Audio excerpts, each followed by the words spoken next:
Ngiyabingelela kubathanda umculo kaMaskandi. Uthola ubukele umfowakhoza umfowamqazemane phansi eshowe esigodini sasemakhulu inkosi engiphethe ubiyela.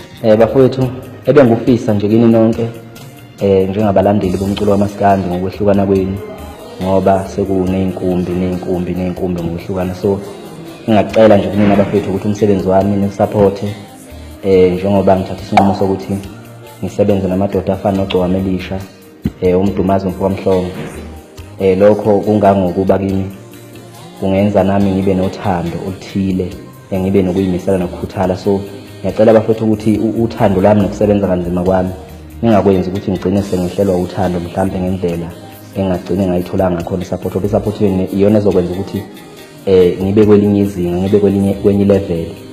So engakusho nje bafethu isimo nguso engibhekene naso.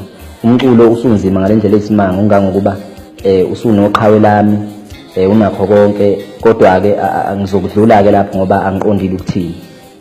Angithunywanga ke lapha emculweni mhlambe ukuthi njengoba ngisebenza namadoda lawa asemtuba mhlambe sekukhona lapho sengicheme khona noma ngithunyiwe ukuthi ayithubuke akenze ukuthi nokuthi siyabuka phela la ngaphandle asikuthandi ukuthi ukhuluma kakhulu.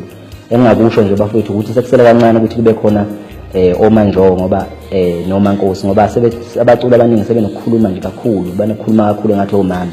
So umculo kahle kahle into ogabanga ufanele ugabe ngomsizwa bakho, ugabe ngengoma yakho emnandi, ugabe ngephimbo. Kube kuya ngami ke voice yami ngiyithengisa 1 million, kodwa ngizoyihlisa mhlambe ngiyibeke kule level ye500,000 mhlambe yothengeka ke lapho ngoba inzima kakhulu ayiculwa nombani.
Thank you.